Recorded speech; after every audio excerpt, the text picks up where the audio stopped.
Boa tarde, gente, tudo bom? Hoje vou trazer um vídeo mais reflexivo, né? Falando sobre planejamento financeiro, né? E investimento. E eu estava vendo um vídeo com a minha namorada nesses dias, que é do Steven Gaito. E nesse stand-up aqui, eu achei muito interessante quando ele fala aqui sobre, sobre a realidade de muita gente, sabe? E aí, é, ele fala principalmente assim para o público de baixa renda, né? Na verdade, não é público só de baixa renda. Mesmo um público com renda alta, às vezes acontece muito de a família não ter um planejamento financeiro adequado e aí não ter um controle financeiro de saber quanto que está gastando em cada coisa. Só sabe que está pagando, ok, mas não sabe exatamente para onde está indo o dinheiro. Né? E no planejamento financeiro a gente fala um pouco dessa parte, né? Dessa organização orçamentária. Então vamos ver um pouquinho do vídeo dele, para depois eu trazer mais comentários sobre isso. Né? Quem foi na vida e fala que passou mal, que não sei o quê, ou tem labirintite, ou é pobre querendo mostrar que foi. Porque o pobre, não sei se já reparou, mas pra ele ostentar uma coisa boa, ele tem que contar uma humilhação que ele sofreu junto. Senão ele acha que os outros vão pôr olho gordo na vida dele. Não falha, ele ostenta e traz um perrengue junto. Entendeu? Minha mãe ia mostrar as coisas pro outro, falava aqui, Neide, ó, comprei essa geladeira. Aí já subiu o nível. Linda, né, Neide? 2 portas. Vou pagar em 24 vezes. Acaba que a gente paga 2, né? Mas se não for assim, tem jeito de as coisas. Aí ele ostenta, mas fica de bem com Deus, que não gosta de falta de humildade. Então, às vezes a pessoa fala isso, fui num navio, coisa chique, mas passei um mal. Às vezes tá só querendo se amostrar. Inclusive eu até sugiro, quem gosta, né, de humor mais leve vale muito a pena. Vou deixar o link na descrição do canal. Não tem nada a ver de investimento, né? Mas eu achei legal, tá? Então vamos ver mais um pedaço aqui. Ah, e eu tô fazendo questão de incluir o navio em todos os contextos da minha vida. Eles davam um porta-cartão pra você carregar o cartão da cabine, eu já tô usando para carregar o BH Bus. Vou reaproveitar tudo. O próprio cartão da cabine eu ponho na carteira e vou pagar as coisas na Araújo e finge que distraí, entrego o cartão da cabine pra moça. A moça fala, não é esse não, senhor. Fala, ó, desculpa, esse aqui é do navio do Zezé que eu fui. Paguei 24 vezes. Acaba que paga 2, né? Mas se não fosse entender até as coisas, do banco é esse aqui, ó.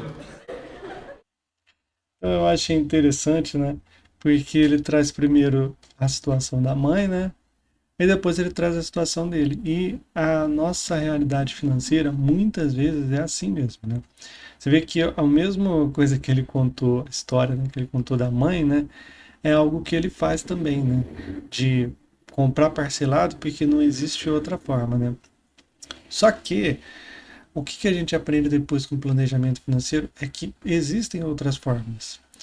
É um pouco mais complicado, mas é possível.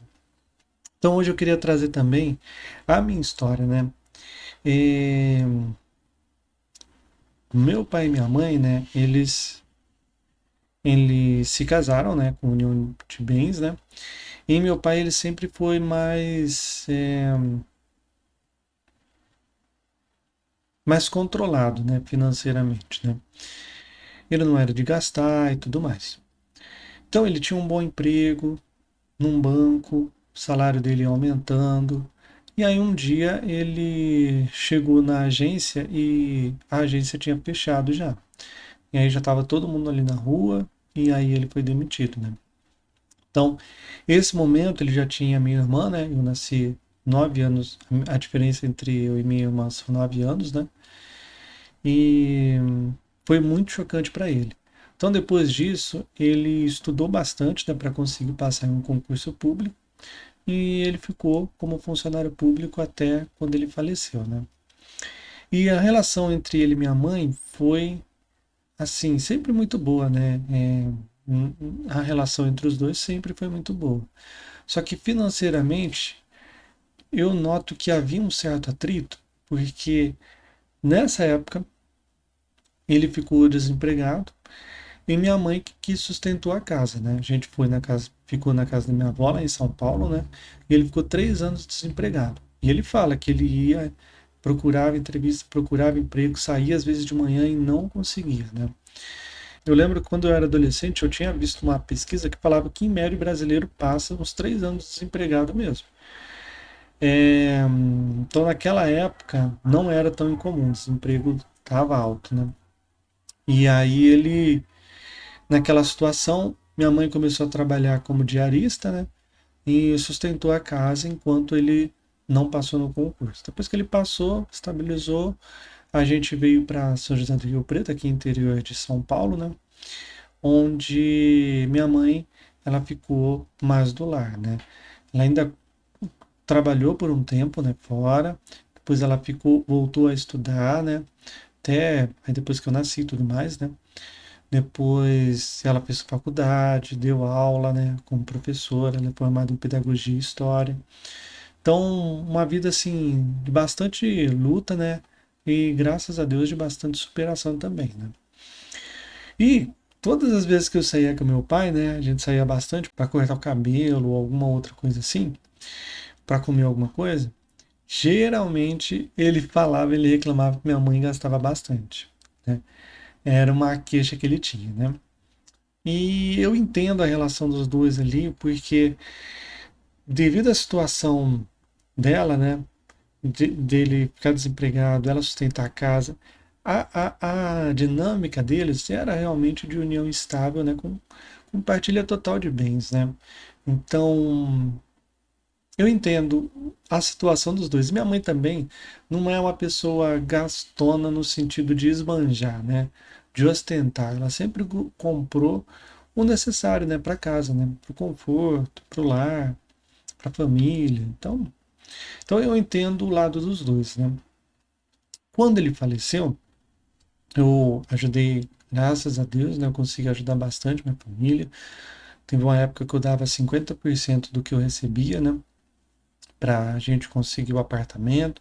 Meu pai também estava doente, então era uma situação ali necessária, né? Não era também não era um sacrifício muito grande, né?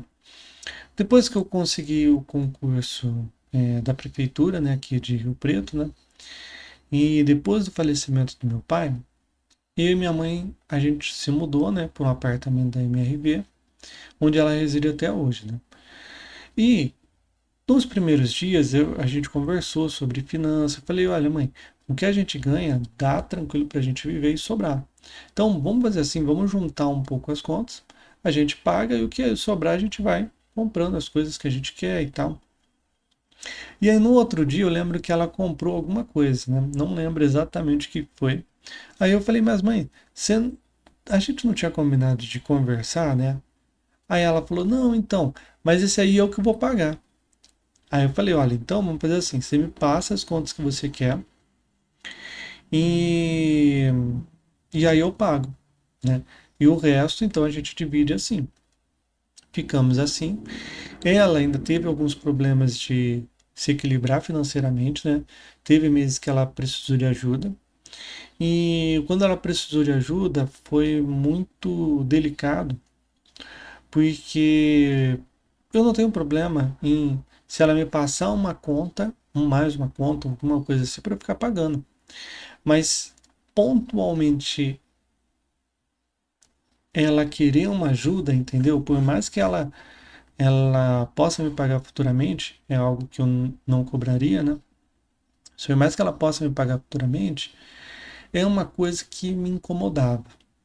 Então, dali, eu tive o interesse de morar sozinho. E a minha cultura familiar, né? Meus pais, eles sempre me criaram mesmo para ser independente, né? Tanto eu quanto minha irmã, né? E aí eu tinha decidido sair. Eu já estava namorando, né? Meu interesse em namoro sempre foi ficar junto com a pessoa, né? Não necessariamente no mesmo local, mas é um compromisso sério para mim. Eu falo que casamento e namoro, no meu caso, não faz muita diferença, né? Eu tenho um compromisso ali com a pessoa. Então, para mim fazia sentido e eu fiz essa transição, né? Comprei um apartamento financiado, muito do que eu comecei a ver na minha mãe. Minha mãe, ela usava cartão de crédito, pegava empréstimo. Então eu falei, cara, mas ela faz tudo isso, né? Mas ela tem as coisas. Então eu fui na mesma onda, né? Fui ver sobre apartamento. Graças a Deus eu consegui um financiamento barato, porque é muito interessante, porque quando a gente é de baixa renda, né? É, e na época eu recebia bem menos do que eu recebo hoje, né? Você não se preocupa muito com o valor final, né? Você se preocupa mais com cabe no orçamento essa parcela ou não. E isso é bem interessante, isso casa um pouco com o que ele fala. E aí, é, eu comecei, né, comprei o apartamento, né, financiado, e aí eu comecei a usar o cartão de crédito e depois logo eu comprei o carro. E foi muito para mim. Eu até comentei no outro vídeo, né, que eu deixei até o cartão de crédito um pouco do lado. Mas eu tinha, na época que eu comprei o carro, fiquei com uma parcela do empréstimo consignado e eu tinha o cartão. Isso começou a ficar um pouco complicado porque eu tinha que reduzir muito meus gastos, né, em determinados meses, né? E isso me incomodou demais. E aí a solução foi, não, eu vou tirar o meu cartão. O custo do carro estava elevado, eu falei, vou me desfazer do carro. Fiz isso aí. E aí logo em seguida eu separei, né? Então foi como se eu estivesse começando tudo de novo, né? Tudo do zero. E eu não tinha dívidas, né? Mas eu, no seu financiamento, né? Mas eu também não sabia nada de investimento, né? E aí eu comecei, né? E uma das coisas que eu percebo é que o começo é um momento mais complicado. Tem esse vídeo aqui que eu achei bem interessante, que ele fala um pouco sobre isso. Vou colocar aqui para a gente refletir junto, tá? Eu costumo falar que na vida, assim, para quem não sabe, né? Acho que algumas pessoas me acompanham aí, mas para quem tá me conhecendo, eu pego onda, né? Desde moleque. Então, eu vejo muitas coisas na vida, é muito parecido com surfar, assim. Você entrou no mar, o mar tá gigante, você tem que atravessar a arrebentação, vai tomar onda na cabeça pra caramba, vai ter aquele comecinho ali que você vai sofrer. Cara, atravessou a arrebentação, calmaria, você tá tranquilo, pegou uma onda, curtiu. Então é isso. Eu acho que a vida é muito parecida, sabe? Você vai ter que sempre no comecinho ali sofrer, passar a zona de arrebentação, depois você passou, você respira tranquilo e aí Exatamente. as pessoas tinham que olhar um pouco. Bom exemplo, isso aí, vai começar a usar isso aí. Não, É bom exemplo eu tenho um amigo meu que é bom exemplo mesmo. É isso aí. E assim, no Brasil, infelizmente, as pessoas acabam. Assim, o povo brasileiro é sofrido pra caramba, né? A gente sabe, né? Cada um tem uma realidade, vocês, ainda mais que tem vários inscritos no canal, que analisa a carteira e tal, vocês devem ver essa realidade muito mais de perto do que eu aqui, que estou dentro do ambiente de instituição, que as coisas chegam mais digeridas. Mas eu sei que é difícil, né? Não dá pra falar que, porra, o cara consegue simplesmente poupar. Tem gente que o cara não falta dinheiro todo mês. E aí, assim, são escolhas, né? Tem que muitas vezes abrir mão de alguma coisa em determinado momento do tempo e não ficar se vitimizando. Não, com certeza de alguma coisa você vai ter que abrir mão se você quiser poupar seu dinheiro e começar a... Então, eu acho que isso aí é uma verdade, tá? De que para poupar você tem que abrir mão. E no começo é ainda mais difícil, né? Porque você não tem uma percepção de que aquilo lá vai fazer diferença no futuro, né? É mais difícil de visualizar, né? Por isso também eu tenho aqui na parte aqui de planejamento financeiro, né? A gente coloca aqui algumas simulações, né? A pessoa pode brincar, por exemplo, nesse caso aqui tá 1% ao mês, ok? E aqui a pessoa está investindo 250, que eu coloquei um período de 15 anos. No final a pessoa vai ter 124 mil, 1.240. Aí você fala, não, mas 250 é pouco, eu acho que eu consigo colocar mais, ok. Aí você coloca 500. Aí você fala, não, mas minha realidade é outra, eu acho que R$ 1.000 eu ganho 5.000, tal. Então, você consegue no final do período 4.000 e pouco. Aí você fala, talvez eu não precise de tanto. E aí você vai ajustando. Ou você às vezes precisa de mais, que geralmente é a realidade, né? E aí você vai trabalhando um pouco o período, né? E aqui a gente está colocando um período curto para uma carteira previdenciária, né? 15 anos, né? Então, às vezes você vai aumentar o tempo aqui, você vai mexer um pouco nos seus aportes e aí você vai vendo. Além disso, tem essa parte aqui que eu acho interessantíssima, que é a parte onde você vai colocar os seus objetivos e aí ele vai calculando. Então aqui você coloca um carro de 2.000 aqui em 2027. Ele vai ter um impacto e você vai depois continuar. Aí você fala assim, não, mas eu acho que dá para postergar um pouco, né? Porque se você comprar no final do período, agora em vez de ter os... Deixa eu ver o valor, quanto que era? Cadê? Os 5.000, né? 4.900, agora é 4.400. E aí, às vezes, você acha melhor postergar. Às vezes você muda, você quer colocar um carro, uma moto, às vezes. Então você vai trabalhando o seu orçamento, você vai percebendo que é possível você ir construindo um patrimônio que lá na frente vai te sustentar.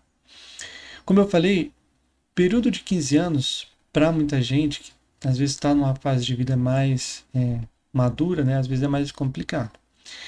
Mas para quem é novo, é um período de vida muito, muito curto.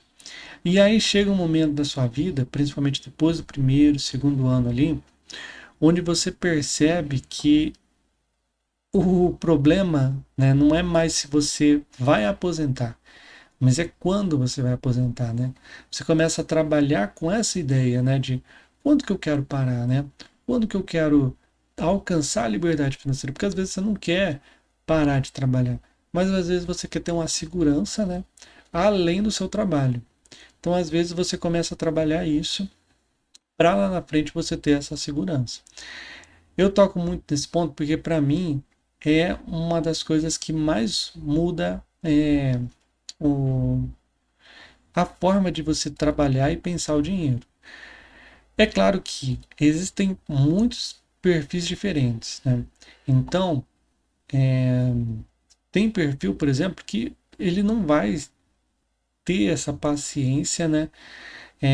De segurar a ansiedade e ficar investindo para o longo prazo. Às vezes a pessoa ela gosta de ter o seu próprio negócio, de investir, de empreender. Então, vai depender um pouquinho do perfil. No longo prazo, né, é interessante em algum momento você entrar nessa parte dos investimentos, porque ela te gera uma renda passiva, né? E aí com a idade, como vai chegando, muitas vezes, a não ser que você tenha um negócio que consiga escalar, né? Aí sim, aí vale a pena, né? Mas em relação à tranquilidade financeira, né, no longo prazo, investimento ainda é uma ótima opção, tá? Então, tem isso que eu queria falar.